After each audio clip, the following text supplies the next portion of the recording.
आज के लेक्चर में हम आप लोगों को भारत का समुद्र तटीय मैदान के बारे में चर्चा करने जा रहे हैं। इसमें आप जो है भारत के भौतिक प्रदेशों में हम चार भौतिक प्रदेशों में बांटा गया था, तो चारों भौतिक प्रदेशों में 3 की चर्चा हम कर चुके हैं। तो आज अंतिम पॉइंट है आपका भारत का समुद्र तटीय मैदान। भारत के समुद्र तटीय मैदान से परीक्षाओं में बहुत सारे क्वेश्चन पूछे जाते हैं, तो इससे संबंधित जो है आप लोग खूब तैयारी करिएगा और इसको आप ध्यान से वीडियो को देखिएगा तो समझ में आ जाएगा। तो हम आज यहां से चर्चा कर रहे हैं कि भारत की मुख्य भूमि से भारत की कुल जलीय सीमा की लंबाई जो है 6100 किलोमीटर है। यदि हम जब इसमें समुद्र के द्वीपीय भारत के द्वीपों की सीमा जब जोड़ देते हैं तो भारत की कुल जलीय सीमा की लंबाई जो हो जाती है 7516.6 किलोमीटर हो जाती है। तो भारत की मुख्य भूमि से जो है जुड़ा हुआ है समुद्र तटीय की सीमा की लंबाई, वह जो है भारत की मुख्य भूमि से भारत की मुख्य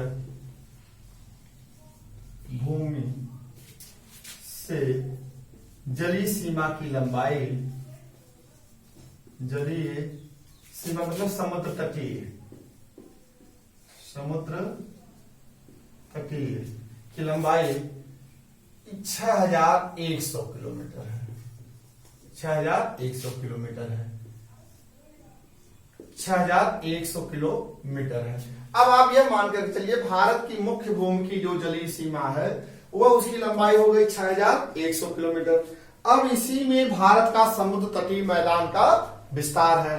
भारत के समुद्र तटीय मैदान को मुख्य रूप से भूआकृतिक तौर पर से भूआकृतिक दृष्टिकोण से इसे 3 भागों में बांटा गया है। भूआकृतिक दृष्टिकोण से भूआकृतिक दृष्टिकोण से इसे 3 भागों में बांटा गया है। इसे 3 भागों में बांटा गया है। वह 3 कौन कौन सा है ये देख लीजिए। नंबर 1 है आपका गुजरात का समुद्र तटीय मैदान। गुजरात का समुद्र तटीय मैदान। दूसरा आपका है पश्चिमी समुद्र तटीय मैदान। पश्चिमी समुद्र तटीय मैदान। तीसरा आपका है पूर्वी समुद्र तटीय मैदान। पूर्वी समुद्र तटीय मैदान।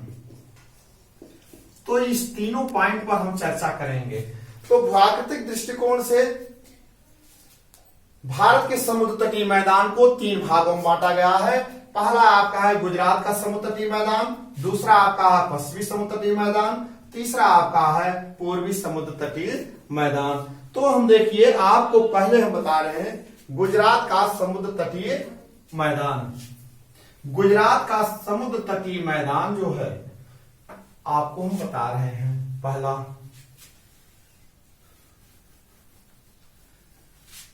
आप देखिए गुजरात का समुद्र तटीय मैदान। नंबर 1 है गुजरात का समुद्र तटीय मैदान।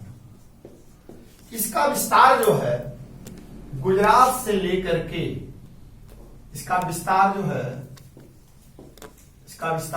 गुजरात से लेकर के गुजरात से दमन दीव तक है। दमन दीव तक है।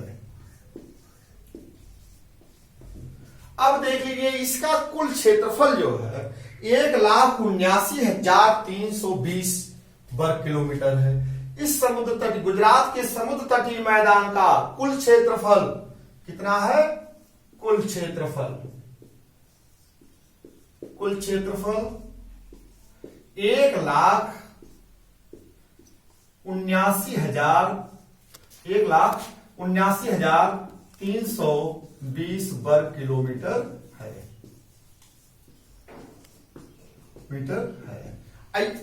अब गुजरात के मैदान को 4 भागों में बांटा गया। गुजरात के मैदान को 4 भागों में, इस समुद्र तटीय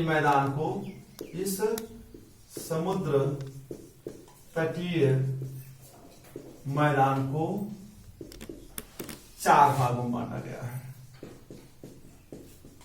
4 भागों में बांटा गया है। अब वो देखिए, नंबर 1 आपका क्या है? रण क्षेत्र है। क्या है? रण क्षेत्र। दूसरा क्या है आपका? कच्छ प्रायद्वीप।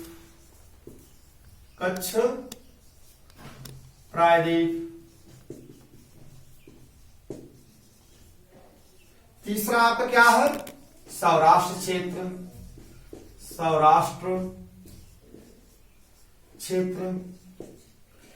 चौथा आपका क्या है? गुजरात का समुद्र तटीय क्षेत्र। गुजरात का तटीय क्षेत्र।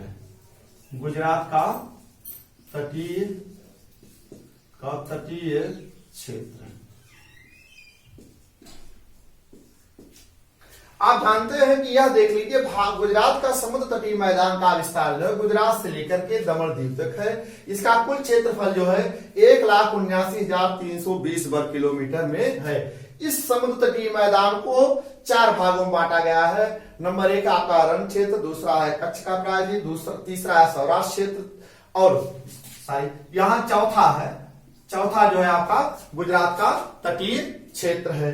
अब देख लीजिए, यहां पर थोड़ा सा और चर्चा करना चाहते हैं। गुजरात राज्य एक ऐसा राज्य है जो कि महाद्वीपीय मग्न तट, भारत में सर्वाधिक महाद्वीपीय मग्न तट का विस्तार किस राज्य में है? वह कौन सा है? गुजरात राज्य में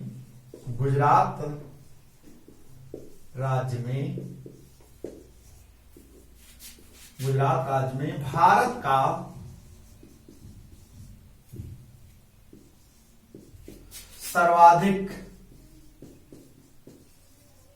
सर्वाधिक महाद्वीपीय मग्न तट,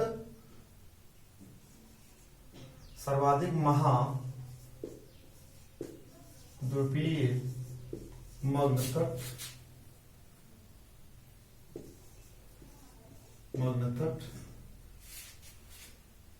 का विस्तार है।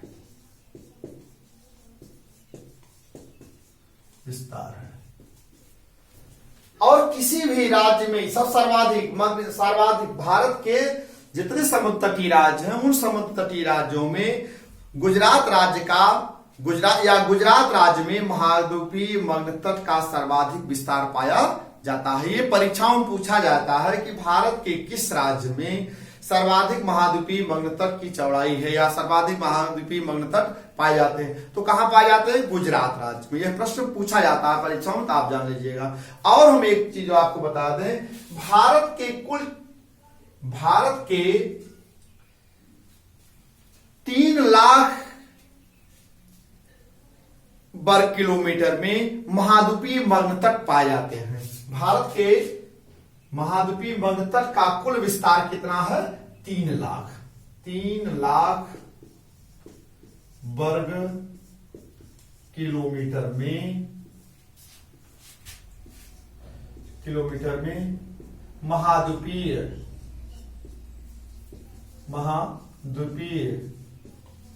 सर्व जिसे कहते हैं महाद्वीपीय मग्न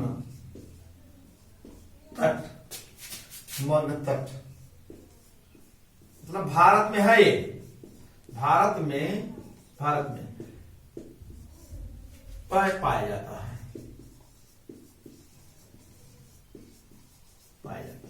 तो ये परीक्षा में पूछा जाता है कि भारत के में कुल महाद्वीपीय मग्न तट का विस्तार कितने क्षेत्र पाया जाता है? तो आप बताएंगे 3 लाख वर्ग किलोमीटर क्षेत्र में भारत में महाद्वीपीय मग्न तट का विस्तार है। अब आपका दूसरा पॉइंट हम बता दे रहे हैं, पश्चिमी समुद्र तटीय मैदान। अब आप देखिए, पश्चिमी समुद्र तटीय मैदान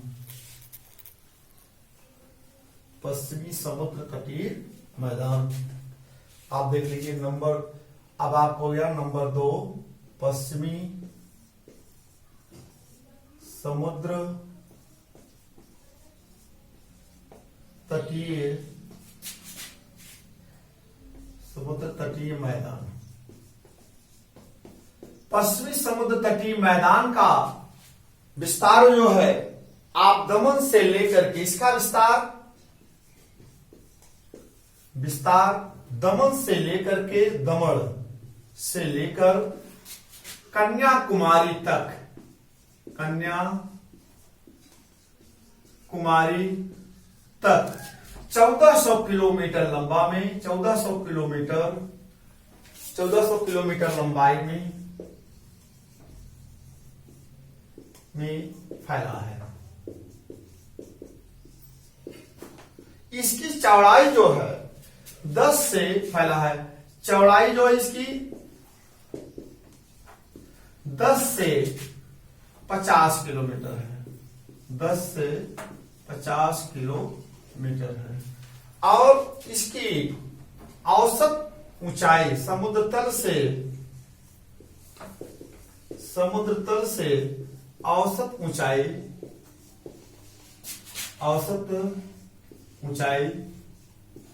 150 मीटर है। कहीं कहीं जो है 300 मीटर से भी अधिक है, कहीं 300 मीटर से अधिक है। ये परीक्षाओं पूछा जाता है कि पश्चिमी समुद्र तटीय मैदान की समुद्र से ऊंचाई कितनी है, 150 मीटर है औसत, लेकिन कहीं 300 मीटर से भी अधिक पाया जाता है। इस मैदान का कुल क्षेत्रफल जो है, इस मैदान अर्थात पश्चिमी समुद्र तटीय मैदान का कुल क्षेत्रफल कितना है, कुल क्षेत्रफल 64,264 वर्ग किलोमीटर में फैला हुआ है। 64,264 वर्ग किलोमीटर में यह फैला हुआ है।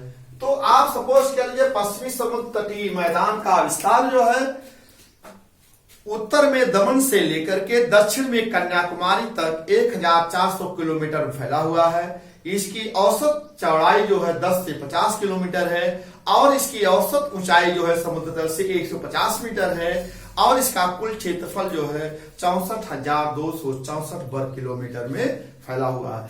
अब पश्चिमी समुद्र तटीय मैदान को 3 भागों में बांटा गया है। पहला आपका कौन सा है, अब देखिए पश्चिमी समुद्र तटीय मैदान को 3 भागों में बांटा गया है। पहला आपका है कोंकण तट। कौन सा तट, कोंकण तट, कोंकण तटीय मैदान। आप देखिए कोंकण तटीय मैदान, कोंकण तटीय मैदान। अब यह कोंकण तटीय मैदान का विस्तार दमन से लेकर के, दमन से लेकर के गोवा तक, दमन से लेकर के गोवा तक इसका विस्तार है। विस्तार दमन से लेकर के गोवा तक इसका विस्तार है। इसकी कुल लंबाई जो है, इसकी कुल लंबाई जो है 600 किलोमीटर है, 600 किलोमीटर लंबाई में है। इसके बाद जो है देखेंगे इसकी चौड़ाई जो है, लंबाई 600 किलोमीटर है, चौड़ाई जो है इसकी चौड़ाई 50 से 80 किलोमीटर है, 50 से 80 किलोमीटर है। तो देखिए कोंकण तट का विस्तार जो है दमन से लेकर के गोवा तक है और इसकी कुल लंबाई कितनी है, 600 किलोमीटर है और यह जो है चौड़ाई जो है इसकी 50 से 80 किलोमीटर है। जब हम अब इस पर देखेंगे कौन सा, इस पर सबसे महत्वपूर्ण इसका विस्तार जो है, इसका सब जो है जो आपको बता दें दमन से गोवा तक है। अब इसमें सबसे महत्वपूर्ण शहर कौन सा स्थित है? मुंबई शहर स्थित है। मुंबई शहर किस समुद्र तटीय मैदान पर स्थित है? परीक्षा में पूछा जाता है तो आप बताएंगे कोंकण तटीय मैदान पर स्थित है। अब समझ लीजिए मुंबई शहर जो है विश्व का सर्वाधिक जनसंख्या वाला द्वीपीय शहर है। पूछा जाता है कि विश्व का सर्वाधिक जनसंख्या वाला कौन सा द्वीपीय शहर है? तो विश्व का सर्वाधिक जनसंख्या वाला शहर द्वीपीय जो है यह जो है सालसेट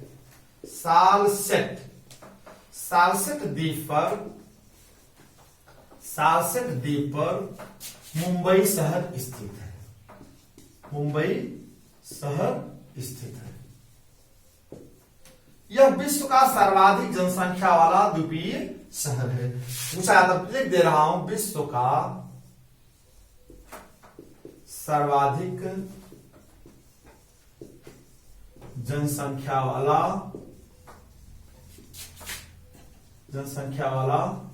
द्वीपीय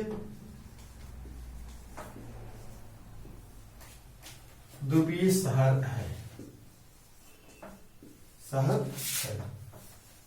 याद कर लीजिएगा, इसको ध्यान से पढ़िएगा कि मुंबई शहर किस द्वीप पर स्थित है? सालसेट द्वीप पर स्थित है। यह विश्व का सर्वाधिक जनसंख्या वाला द्वीपीय शहर है। तो इस तरह से प्रश्न पूछा जाता है, आप इसको भी याद रखेंगे। अब आप देखेंगे यह जो सालसेट द्वीप है, जो सालसेट द्वीप पर मुंबई शहर स्थित है, यहां पर एक उल्हास का हम आपको लिख दे रहे हैं, उल्हास की थाना खाड़ी से चारों तरफ से यह घिरा हुआ है मुंबई। देखिए अब उल्हास आपका है, उल्हास के थाना खाड़ी एक वृत्ताकार के रूप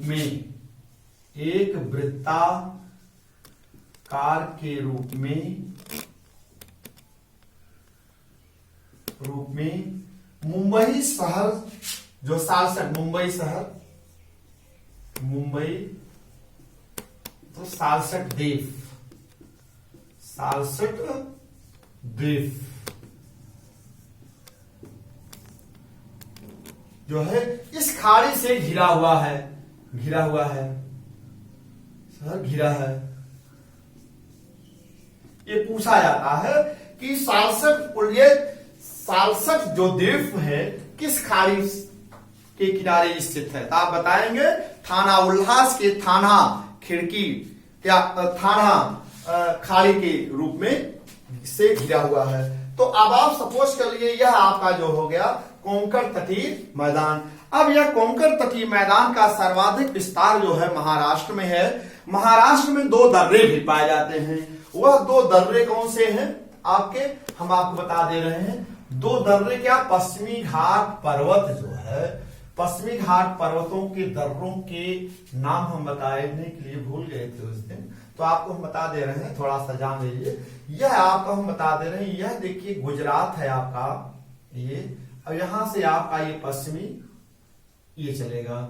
अब देखिए यहीं पर ये पश्चिमी घाट पर्वत है, यहां पर यहीं से ये पश्चिमी घाट पर्वत है आपका। अब देखेंगे पश्चिमी घाट पर्वत पर 3 दर्रे पाए जाते हैं। पश्चिमी घाट पर्वत में 3 नहीं 4 दर्रे पाए जाते हैं। 4 दर्रे पाए जाते हैं। वह कौन कौन से है? उसका एक ट्रिक है, आप याद कर लीजिएगा। थाबोपासी, क्या नाम है उसका? थाबोपासी। इसका विस्तार हम बता दे रहे हैं। थास हो जाएगा आपका थाल घाट दर्रा। ये उत्तर से दक्षिण है भाई, उत्तर से दक्षिण क्रम में है, उत्तर से दक्षिण क्रम में है। अब देखिए था से थाल घाट दर्रा, भो से भोर घाट दर्रा, पा से पाल घाट दर्रा, पाल घाट दर्रा, सी से सिनकोटा दर्रा, सिनकोटा दर्रा। ये 4 दर्रे पाए जाते हैं। चारों दर्रे जो है में यह जो थाल घाट दर्रा और भोर घाट दर्रा जो है यह महाराष्ट्र में पाया जाता है। यहां आप देखेंगे महाराष्ट्र आपका है, यहीं पर 2 दर्रे पाए जाते हैं। और पाल घाट दर्रा केरल में और सिनकोटा दर्रा केरल में। ये जो दर्रे हैं उत्तर से दक्षिण क्रम में हैं। तो कोंकण के तटीय मैदान पर केवल 2 दर्रे पाए जाते हैं, जो पश्चिमी घाट पर्वत के पश्चिम की तरफ समुद्र तटीय मैदान स्थित है।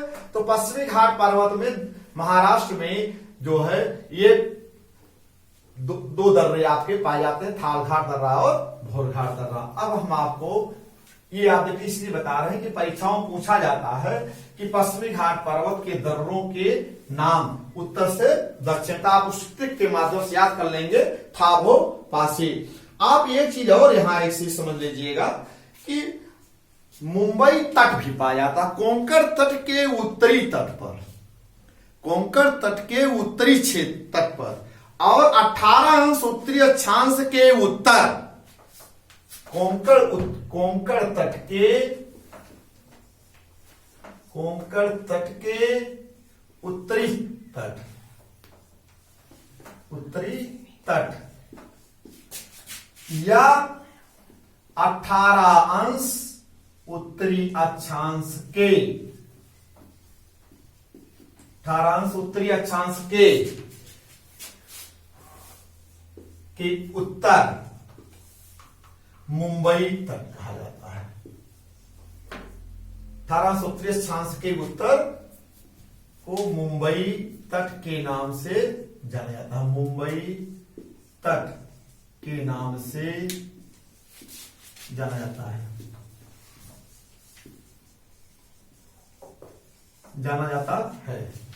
के नाम से जाना जाता है। अब आप देख लीजिए, अब कोंकण तट हो गया आपका। कोंकण तट के अब ये प्रश्न पूछा जाता है मुंबई तट कहा जाता है, तो आप बताएं, पूछा जाता है कि 18 अंश उत्तरी अक्षांश के उत्तर को हम क्या कहते हैं, मुंबई तट के नाम से जाता है, या कोंकण तट के उत्तरी तट के भाग को हम मुंबई तट के नाम से जानते हैं। अब आपका दूसरा है आपका कनारा तट। दूसरा आपका पॉइंट क्या है, कनारा तट। कनारा तट जिसे हम कर्नाटक तट के नाम से जानते हैं, कर्नाटक का तटीय मैदान, कर्नाटक का तटीय मैदान। इस मैदान का कुल विस्तार जो है आप देख लीजिए, गोवा तक था, गोवा से लेकर इसका विस्तार जो है गोवा से लेकर मंगलौर तक।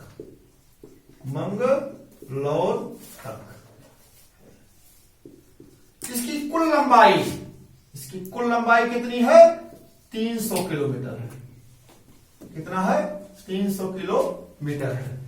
अब आप देख लीजिए कनारा तट हो गया। कनारा तट को जो है यह जो है इस तटीय मैदान में, कनारा के तटीय मैदान में सर्वाधिक वर्षा होती है। इस तटीय मैदान में सर्वाधिक वर्षा होती है, वर्षा अधिक होती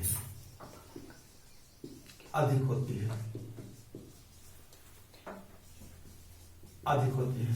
तो यह आप कनारा के तट पर कौन सा बंदरगाह भी स्थित है, यहां पर एक आप जानते हैं कर्नाटक में कौन सा बंदरगाह स्थित है, मंगलौर है। तो यह आपका हो गया कनारा का तट। अब आपको हम तीसरा मैदान बता रहे हैं, मालाबार तटीय मैदान, जिसे हम दक्षिण का समुद्र तटीय मैदान के नाम से जानते हैं। दक्षिण का तटीय मैदान तीसरा है, दक्षिण का तटीय मैदान, दक्षिण का तटीय मैदान। इसी को हम मालाबार तट के नाम से भी जानते हैं, मालाबार तट के नाम से भी जानते हैं। अब देखिए आप क्या करेंगे, दक्षिण के तटीय मैदान को हम मालाबार तट के नाम से जानते हैं। यह जो है इसका विस्तार जो है मंगलौर से लेकर के, इसका विस्तार मंगलौर से लेकर से कन्याकुमारी तक है। कहां है? कन्याकुमारी तक है। इसकी कुल लंबाई जो है, इसकी कुल लंबाई जो है 500 किलोमीटर है। कितना है? 500 किलोमीटर है। अब देख लीजिए, दक्षिण के तटीय मैदान को हम मालाबार तट के नाम से भी जानते हैं। इसका विस्तार जो है मंगलौर से लेकर के कन्याकुमारी तक है। इसकी लंबाई जो है 500 किलोमीटर तक है। यहां पर बहुत सारे, अर्थात इस चौड़ाई जो है, इसकी चौड़ाई इसका जो है 80 किलोमीटर है। इस मैदान की चौड़ाई क्या है? 80 किलोमीटर। यहां इस तट पर जो है लैगून पाए जाते हैं। लैगून मतलब झील, समुद्र के किनारे जो है समुद्र से भी वो जुड़े रहते हैं, और जो है वह एक सिरा जो है उसका समुद्र से जुड़ा हुआ रहता है और जो स्थल से घिरा रहता है। तो वहां पर जो है लैगून को केरल में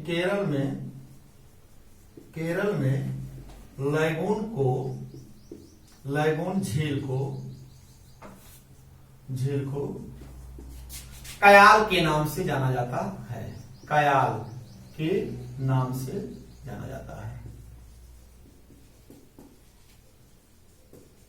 यहां बहुत सारे लैगून के झील पाए जाते हैं। सबसे महत्वपूर्ण एक झील का नाम हम बता दे रहे हैं, वेम्बनाड झील। ये एक वेम्बनाड झील है।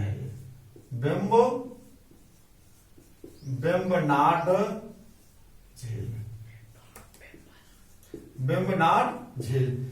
इस वेम्बनाड झील, अब आप देख लीजिएगा, वेम्बनाड झील जो है भारत की सबसे लंबी झील है। इस झील की लंबाई जो है 96 किलोमीटर, मतलब 96 किलोमीटर लंबा है, और जो है यह 14 किलोमीटर इसकी चौड़ाई है, और जो है 112 मीटर इसकी गहराई है।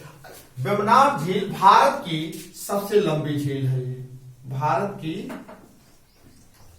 सबसे लंबी झील है। परीक्षाओं में पूछा जा सकता है, इसलिए बता दे रहे हैं, लंबी झील है और लंबी झील है। इसकी लंबाई जो है, लंबाई 96 किलोमीटर, चौड़ाई 14 किलोमीटर, चौड़ाई 14 किलोमीटर, गहराई इसकी 12 मीटर है। गहराई 12 मीटर है। अब यह देखिए केरल का जो है समुद्र तटीय मैदान हो गया। यहां पर वर्षा जो होती है 200 सेंटीमीटर से लेकर के 400 सेंटीमीटर वर्षा होती है। यह आपका केरल का समुद्र तटीय मैदान हो गया। अब हम आपको दूसरा बताएंगे, पूर्वी समुद्र तटीय मैदान का विस्तार। पूर्वी समुद्र तटीय मैदान का विस्तार।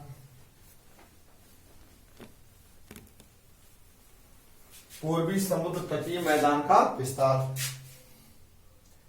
अब आप हो गया पूर्वी समुद्र तटीय मैदान। पूर्वी समुद्र तटीय मैदान को, अब इसका विस्तार कितना है? अब आप सपोज कर लीजिए कन्याकुमारी से, इसका विस्तार हम बता रहे हैं। विस्तार जो है इसका कन्याकुमारी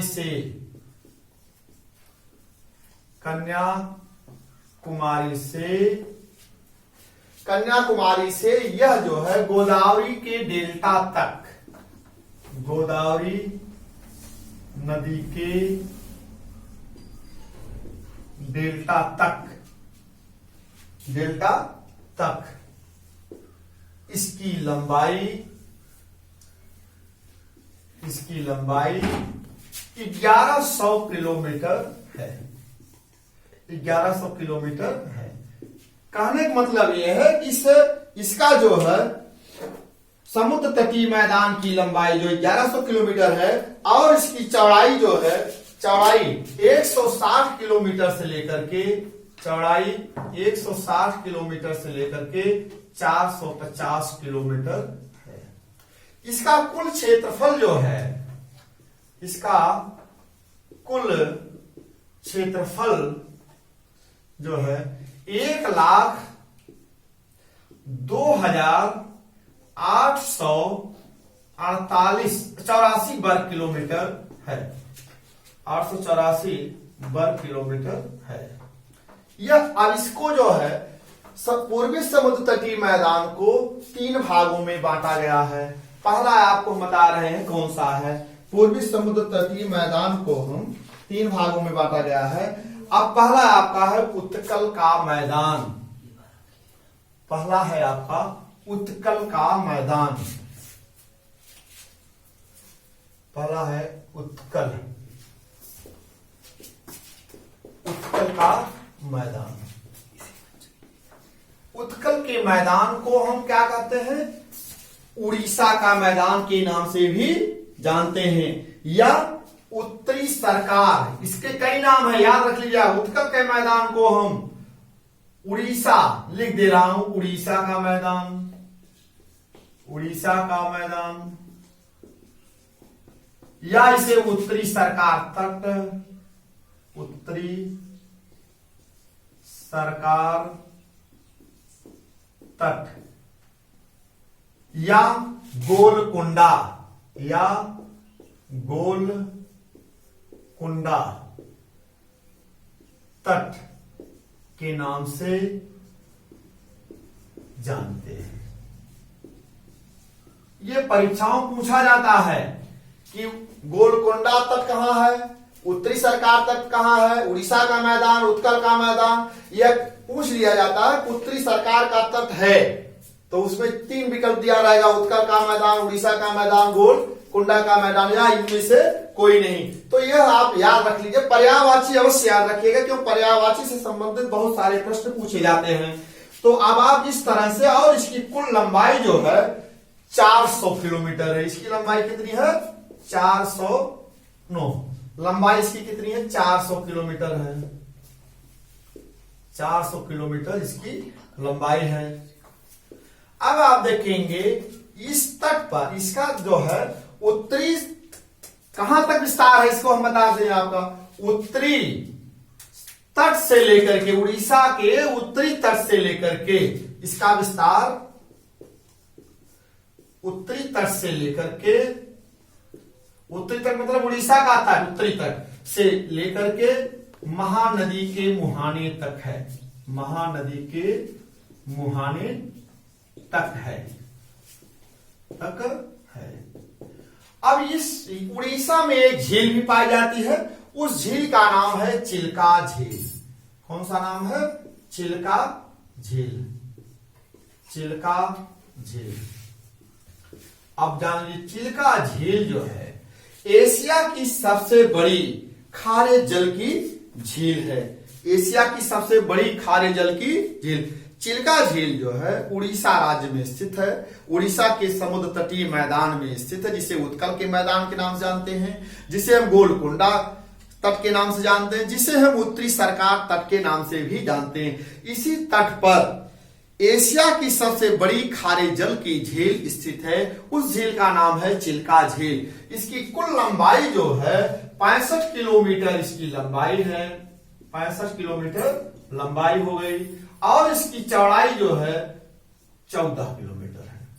चौड़ाई कितनी है, 14 किलोमीटर चौड़ाई है, ये आप समझ लीजिए। तो चिल्का झील एशिया की सबसे बड़ी खारे पानी की झील है। यह कहां स्थित है, उड़ीसा के या उत्कल के तटीय मैदान पर, या गोलकुंडा के तटीय मैदान पर, या उत्तरी सरकार के तटीय मैदान पर स्थित है। अब आपका हम दूसरा पॉइंट बता रहे हैं, आंध्र का मैदान।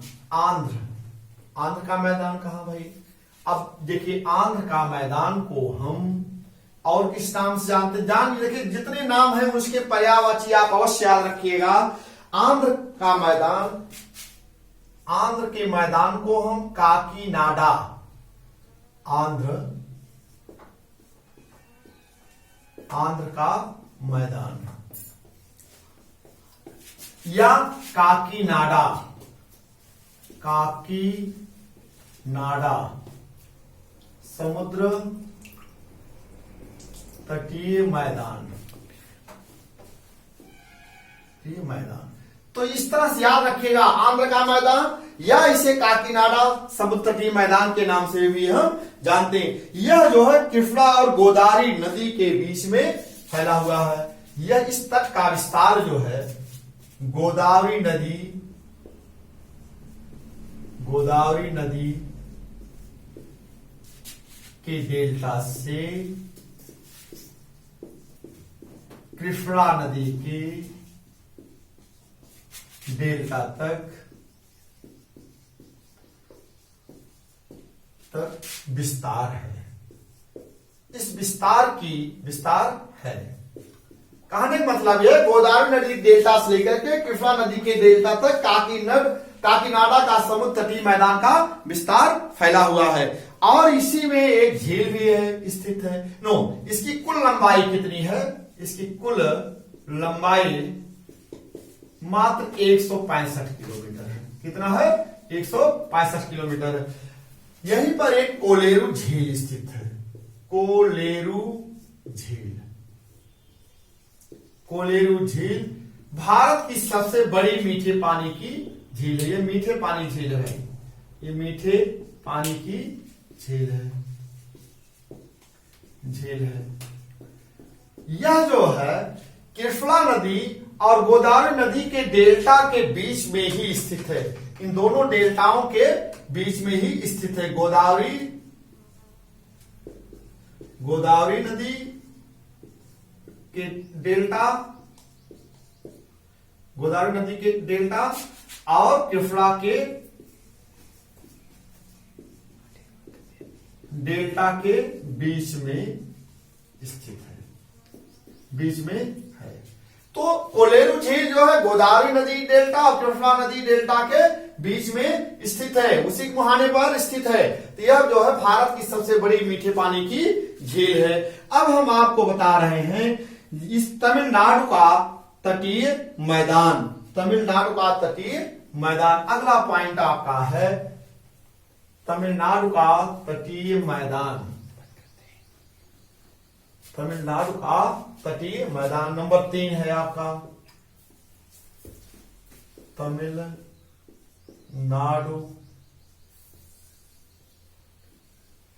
का तटीय मैदान। इस मैदान को हम कोरोमंडल तट या हम कोरोमंडल, इस मैदान तमिलनाडु के तटीय मैदान को हम जो है कोरोमंडल तट के नाम से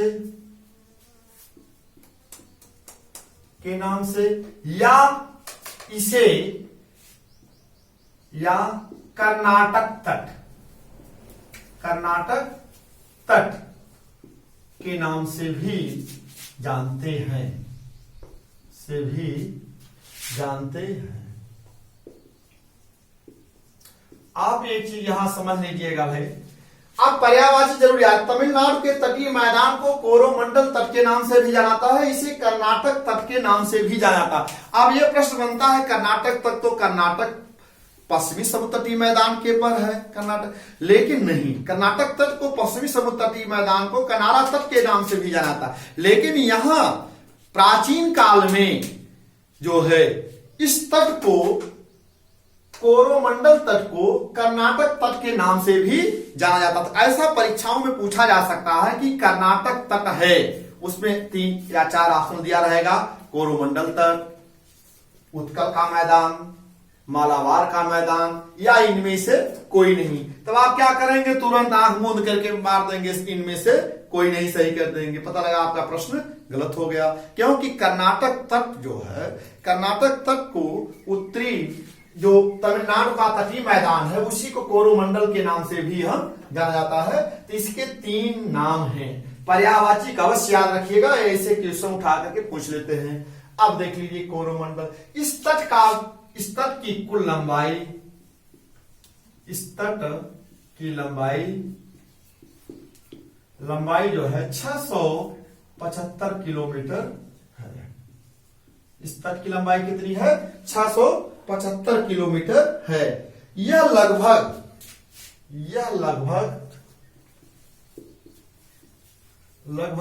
100 किलोमीटर चौड़ा है। 100 किलोमीटर चौड़ा है। इस तरह से देख लीजिए आपका जो है पूर्वी समुद्र तटीय मैदान का विस्तार हो गया। और हम एक चीज बता दें कि भारत को जो समुद्र तटीय मैदान का विस्तार जो है वो दो भागों में है। पूर्वी घाट पर्वत के पूरब की तरफ जो समुद्र तटीय मैदान है उसे हम पूर्वी समुद्र तटीय मैदान का नाम जानते हैं, और पश्चिमी घाट पर्वत के पश्चिम की तरफ जो अरब सागर के तटीय भाग के बीच में जो है उसे हम समुद्र तटीय मैदान के नाम से जानते हैं। यहां हम आपको एक प्रश्न और बनता है, आपको बता दें कि पश्चिमी घाट पर्वत के पश्चिमी तट पर 3 समुद्र तटीय मैदान है। कौन कौन है? 3 समुद्र तटीय मैदान है। पहला आपका है पश्चिमी घाट। देखिए ये आपको हम मैप माध्यम बता दे रहे हैं। देखिए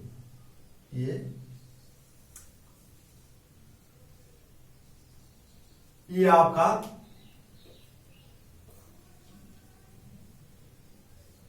अब यहां हम आपको बता दे रहे हैं ये पश्चिमी घाट पर्वत है। यहीं से देख लीजिएगा, ये पश्चिमी घाट पर्वत है, इधर आपका पूर्वी घाट पर्वत है, इधर आपका जो है पूर्वी समुद्र तटीय मैदान, इधर बंगाल की खाड़ी है, बंगाल की खाड़ी है, ये आपका अरब सागर है। अब देखिए यहां पर पश्चिमी घाट पर्वत, ये आपका क्या है? पश्चिमी घाट पर्वत है, पश्चिमी घाट पर्वत है। ये आपका क्या है? पूर्वी घाट पर्वत है, पूर्वी घाट पर्वत है। अब ये चीज ध्यान दीजिएगा, यहां पर पश्चिमी घाट पर्वत पर वर्षा होती है। पश्चिमी घाट पर्वत के पश्चिम की तरफ वृष्टि प्रदेश है, और पश्चिमी घाट पर्वत के पूरब की तरफ जो है वृष्टि विहीन प्रदेश, जिसे वृष्टि छाया प्रदेश के नाम से हम जानते हैं। तो पश्चिमी घाट पर्वत के पश्चिम की तरफ और इधर अरब सागर के बीच में समुद्र तटीय मैदान पाए जाते हैं, जिसे हम पश्चिमी समुद्र तटीय मैदान के नाम से जानते हैं। पश्चिमी समुद्र तटीय मैदान को 3 भागों में बांटा गया है। पहले को हम कोंकण तट कहा जाता है। क्या कहते हैं?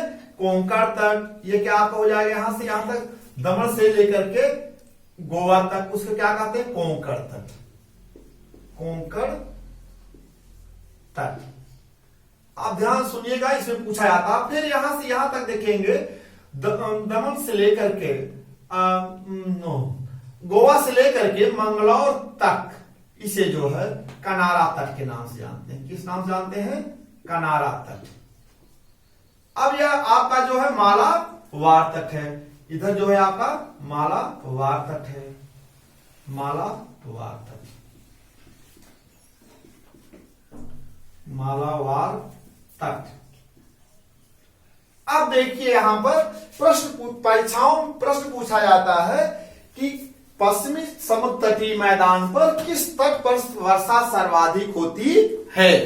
तो आप लोग क्या करते हैं बच्चे कि तुरंत मालाबार तट को तुरंत सही कर देते हैं।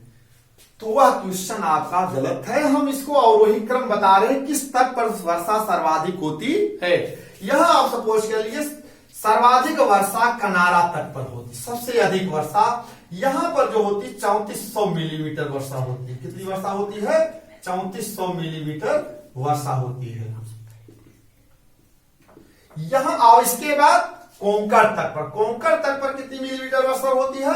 2800 मिलीमीटर वर्षा होती है। मालाबार तट पर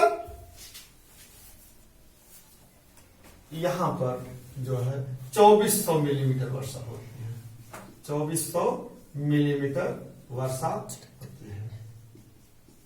आप ये इसको जो जरूर पढ़ लीजिएगा परीक्षा में अक्सर कुछ, अब सब लोग जानते हैं पश्चिमी घाट पर्वत के पश्चिम की तरफ सर्वाधिक वर्षा होती है।